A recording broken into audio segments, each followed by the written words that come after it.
Today we're back in Grand Cross Age of Titans, a city-building wargame that has open field movement, it's got ranged units, flying units, and so much more. In fact, it's got a really cool anime art style that I think you might really enjoy. If you want to check out the game, check out the link in the description of this video to download, and thank you again to the makers of Grand Cross Age of Titans for sponsoring today's video. The grand launch of the game has officially started, which means that it's available for iOS, Android, and also the PC client, which is what I'm playing right now. So if you were waiting to start in Grand Cross Age of Titans for the launch of the game, it's finally here. Today, it's official. So what are we talking about today?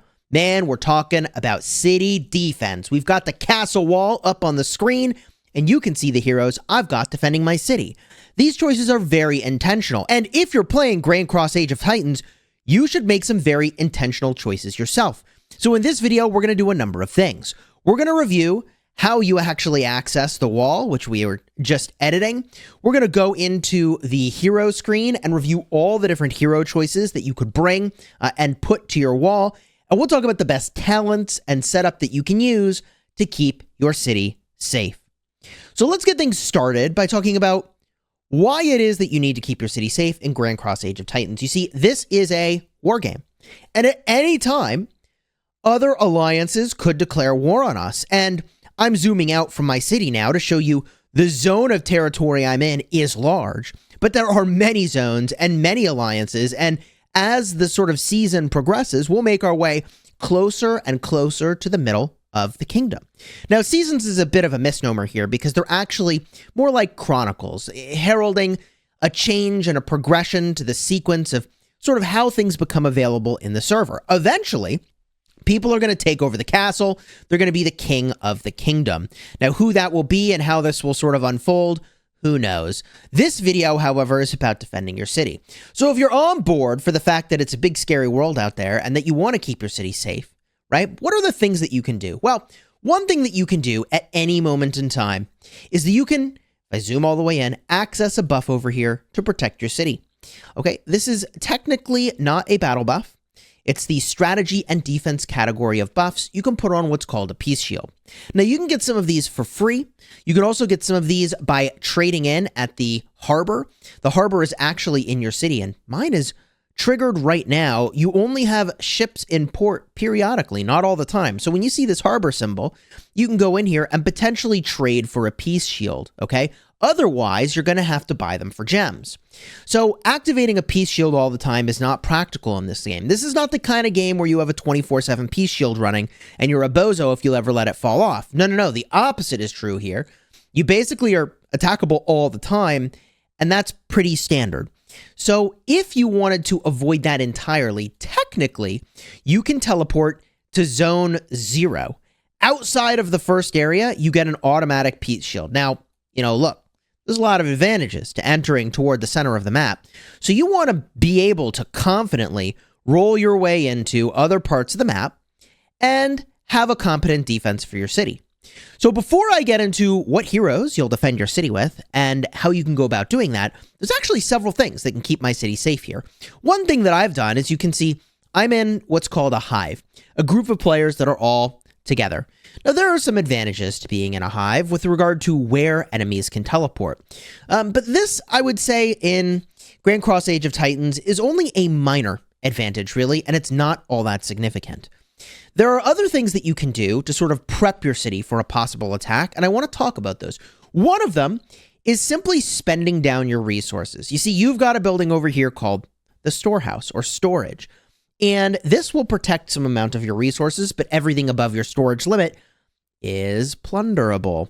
Well, that's bad. You don't want someone to take your resources. So right now, I've got many millions of resources over the limit of what I can store that can be taken.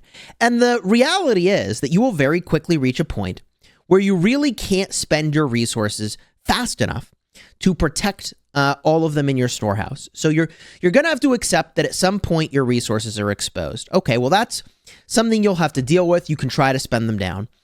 The other thing that's exposed is your troops. When you defend your city, I believe it is all of your troops that will defend it. And what this means is that your hospital is going to start to get filled up. Now, your hospital capacity can be viewed over here in the troop area that I just clicked on. You can see my capacity is 365,000, which I feel like for a newer player to the game, I'm doing pretty good here. But my troop count is almost double that. So if I were to be attacked repeatedly, although I haven't been yet and I hope I never am, I would assume that in this game that means that I could get zeroed. So what does that mean? When I get attacked repeatedly, troops fall into two types of harm. One is slightly wounded troops, and those will come back after the fight is over. The other is severely wounded troops, and those go directly to the hospital. But you see, once your hospital overflows, all your troops die. All the troops that would qualify as overflow to the hospital, if they would have been a severe wound, they just die. So you want to have extra hospital capacity to protect your troops, but there's another reality about this, which is that even though I have spent not a ton in the game yet, I have done a lot of summons with the Star Fragment. And when you do summons, and I'll, fire one off now, but if you get a full unlock of a hero with your advanced summons, then what happens is you often get a bunch of troops with it. So you will get a lot of troops into your city, which means it's going to be very, very difficult to actually keep up with the sort of hospital capacity. Oh, hey, I flipped blue. I can even show this to you now. Okay, see? I got Kayla, and hold on. I'm going to move my camera over here. See, now you can see I got 3,000 additional troops that came along with Kayla, which is pretty cool. Okay, so it's great to get all these troops, but it also exposes you to having troops die because your hospital could overflow. So this is something that I also think you're probably not going to be able to solve, is to go in and have sort of enough hospital capacity to cover all your troops. One trick that you can do is that you can upgrade low tiers of troops to higher tiers of troops instead of training new ones. And that way your troop count is going up primarily from pulls rather than training new troops. But if you're already on board for all those things, you might start to look into your technology to try to find some defensive technology. And although you can get a bunch of stats in here, and stats are very powerful, there's not really city defense specific technology that you can go and unlock. And interestingly, I just unlocked the ability to upgrade some of my troops to special troops. I'll cover this in a separate video. This is kind of cool. I can make catapults. I can't yet make flying units. All right. So there's no technology here that is committed to specifically making your city more survivable. I suppose we could talk about in the economy section. In fact, we should talk about how there is embarkment building, which gives you extra resource protection. Kind of nice, right? But that only goes so far. And again, you'll exceed that capacity very quickly. Okay. So now we can get to how you actually defend your city. Assuming that you actually are going to have to fight, what can you do? Well, if you go into your castle wall, okay, you can see they're now behind me, but I've got two heroes selected to defend my city. And if we get a look around over here, the primary hero power and secondary hero power are listed, but the primary hero delivers their talents and also their skills. So the primary hero, you want to have talents that are relevant for defending your city. And I got good news for you. There are heroes that are very good for that. In fact, there are also skills that are very good for defending your city. For example, the secondary hero I have over here is giving 10% defense while defending stationed in a base. Okay, so that benefits all troop types, which is really cool. So I want to give you some principles about defending your city and which heroes to pick, and we'll review some of those. But one thing I want to look at is your castle wall durability. The primary hero and secondary hero can be placed in your wall. If no hero is placed, or the primary or secondary are sent to battle, an available hero with high combat power will be temporarily placed there until you get home. When the castle's under attack, the hero of the castle joins the battle. Losing the battle results in the castle catching fire for 30 minutes and decreasing the durability. After losing multiple battles in a row, the fire can last up to 5 hours. Always be prepared for battles to avoid the castle wall durability reduction. This fire can be contained immediately by using gems. Okay, so let's talk about the heroes now. All that precursor, talk about the heroes to defend your city. And what I want to offer you is some realities about talent points. And Heroes have specializations, right? Like Karma, who have not yet summoned, is an archer and hunt hero. Well, these are not very good talent trees for defending your city. You want all your talent points to be super relevant for defending your city. Like, for example, Destina. Now, I am currently using Destina, but I will make the argument in this video for another hero potentially being better and even more versatile than she is, which is kind of incredible. But Destina has the Combine tree, a balanced troop commanding abilities for all troop types, and Station, highly adept at defending objects, okay? So these talent trees are really good. And if we get a look at some of the heroes that I personally think are very, very good at the unique quality, that is the epic tier. I really like Hameso, or Hamosu. I'm honestly, I feel bad. I wish I knew the actual pronunciation here. But her skills are really cool. The reason I'm using her is that she inflicts damage, 450%, up to 3 enemy troops in a circle around the target and increases their damage taken. Get wrecked. This is typically paired, I think, better with, her being the primary, and then your secondary hero hits them with some big skill damage as well. I think that would be better since you're making them all take more damage. But she's got a chance of doing an extra attack, and also that when she attacks, she does instant proc damage, okay? This is a 10% chance of inflicting damage equal to 100% of attack, or 250 when maxed. And she's got this extra defense when stationed in a base. Pretty cool. She also gives you extra normal attacks here. So I think she is really awesome, which is why I chose her initially. Okay, initially. There are other really good heroes that have great talents. Before I reveal the one that I think is just absolutely insane, okay? I'm just going to go through here, and I want to show you another really interesting concept here, okay? So the reason that I like those heroes I was showing you is in part because all of their skills are relevant for defending your base. Now, technically, a hero like Calliope, she's got infantry and station. Okay, that's pretty good. But she gives an entire skill committed to infantry troops. Well, your city is going to have all your troop types in it, bro. So you would rather have a hero that has skills that benefit all troop types. And I want you to think about this for a second, right? Like, this is another skill that gives infantry stats. Like, I don't think Calliope is great for defending your city. I think she's good for defending a flag, maybe, where everyone brings entirely infantry troops to it. But she's not really designed for defending your city. The reason, in part, I was showing you Destina is that the first skill, okay, it gives you 15% hit point increase for all troop types, in addition to doing big damage to a single target. It gives you 10% more defense for all troop types, 10% more attack for all troop types, and also 15% skill damage decrease once you get to 50% or lower, which, like, if you're defending your city, that's when you really need to kick things into high gear, and that's what she does, okay? And the extra skill over here, when you have all the other skills maxed, gives you 25% counterattack damage. Yo, if they are swarming your city, yeah, man, that's going to be some brutal damage. So you can see why I think Destina is pretty cool. All of her skills are relevant. But there's another model of hero that is very interesting for city defense, potentially. And I just haven't, you don't get attacked on your city every day. It's very uncommon. So I haven't had a chance to test it, and hopefully I won't anytime soon. But Krishna does something really cool. Now, she's got the Combine tree and the Support tree, highly adept at enhancing the stats of the commanding troop and nearby allies. Very interesting. And although I might not choose her for her talents, she's got a skill over here that does a barrier. And it creates a barrier equal to 5% of remaining forces for 3 seconds. So this is really interesting. You could theoretically get some very, very powerful shields going. And I just don't know how powerful shielding is compared to other active skills that you can use for defending your city. But once you're in the late game, and if you've never been attacked, you're probably going to have a lot of troops in your city. The more troops you have, remember, you're getting a barrier that's a percentage of your troops. Man, that seems like it could scale up really, really, really well. Although I don't know for sure because we're still in the early game. She gives 15% hit points for troops commanded by her army. Well, that's pretty good.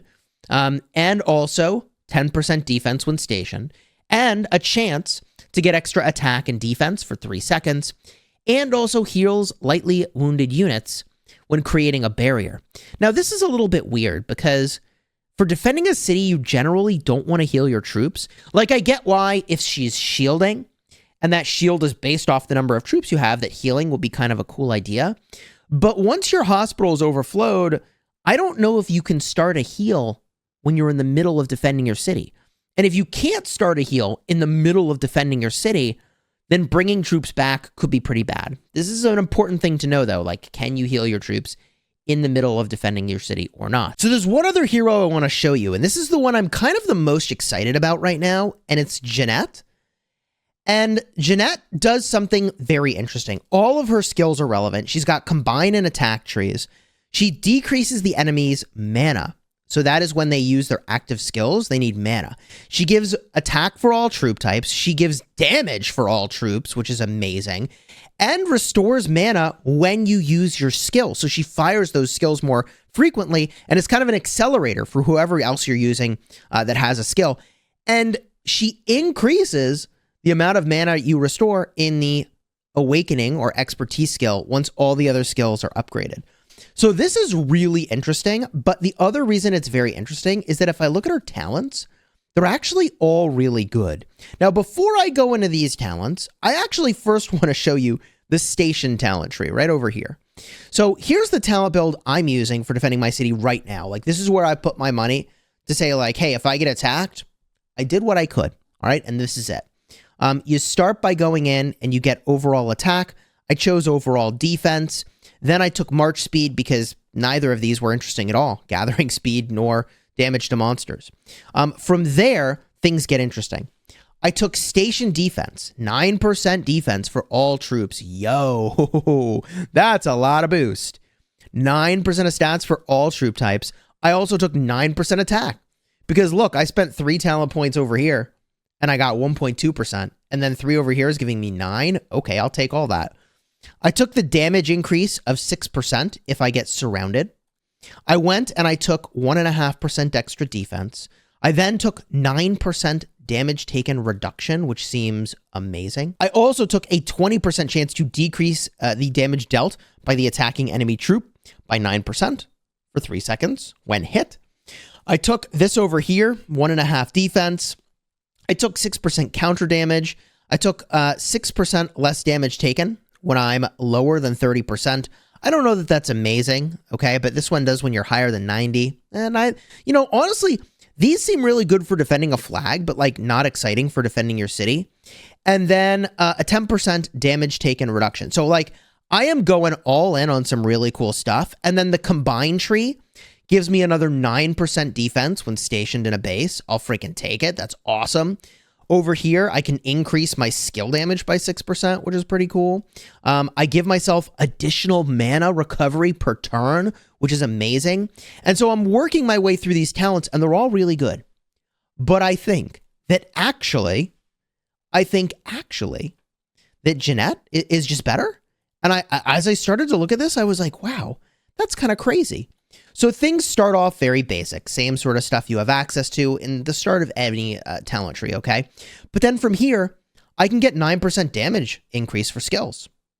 Yo, I feel like that's better than stats. Over here, I can increase my basic attack damage by 9%. I feel like that's better than stats. I could be wrong.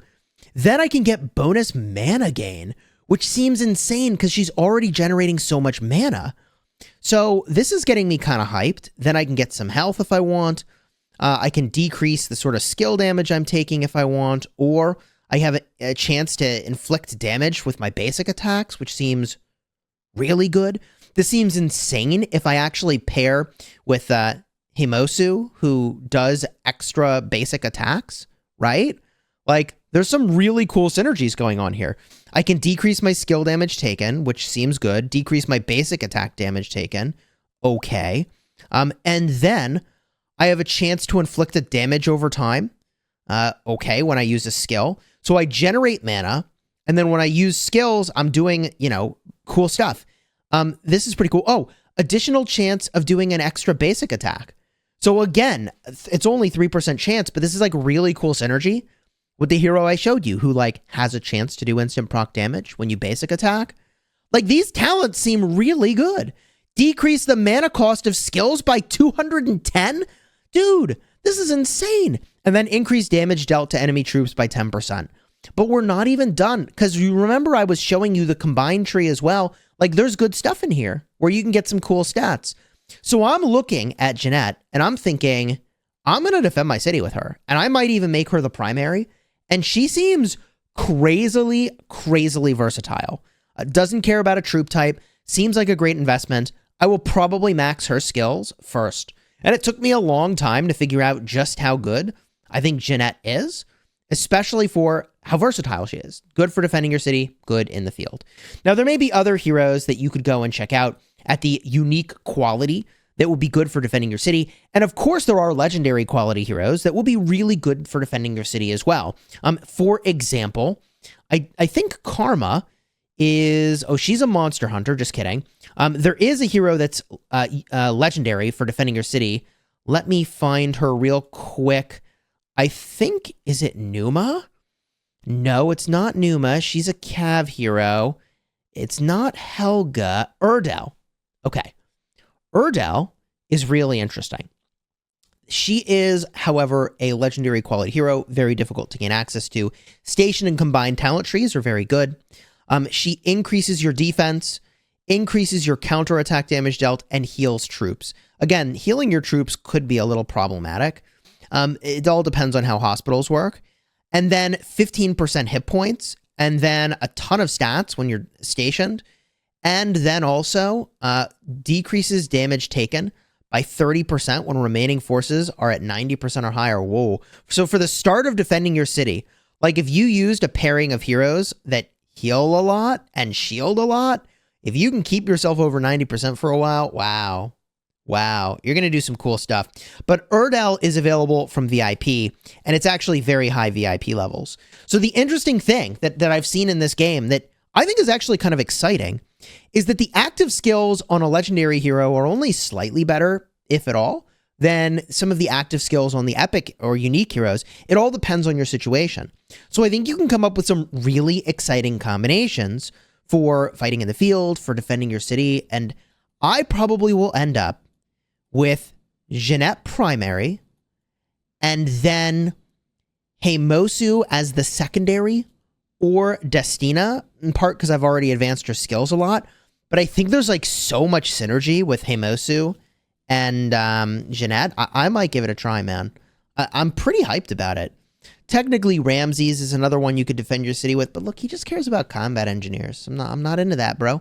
I want all troop types represented. So that is the way that you can defend your city. And if you do get attacked and you've got some reports, I would love to see them. I think that city defense is really, really interesting. In fact, do I have any reports in my messages? Oh, holy cow. Okay, this is a report where a player is defending their city and they have Urdel. I was just showing you, like, this is the legendary from high levels of VIP. Wow, this rally is insane. Only 850,000 troops for the attackers, 5 million troops for the defenders here. That is insane. And it looks like they took no deads, but a lot of heavily wounded. So they all go to the hospital, right? Yeah, that's crazy, man. What a city defense. Wow. Let me see if I have a few more of these reports. Okay, this is a battle against a watchtower. And a watchtower is very different than your city. So I can show this. It's like kind of interesting. But it's not as informative as I think the city defense one, where it's like, whoa, you mean all your troops defend? And like, yeah, man, that's crazy. If you enjoyed the video, do me a favor, throw a like on here and consider subscribing. If you want to download Grand Cross Age of Titans, I'll tell you, I'm having a lot of fun playing. And they did sponsor today's video, which is amazing. So you can check out the link in the description. A big thank you again to Grand Cross Age of Titans. Using that link in the description to download the game supports the channel and let the developers know that I sent you their way. So thank you so much for your support. And if you want to see other videos about Grand Cross Age of Titans, giving you a broader overview of the game and what some of the end game combat looks like, cards will be in the end screen in just a second.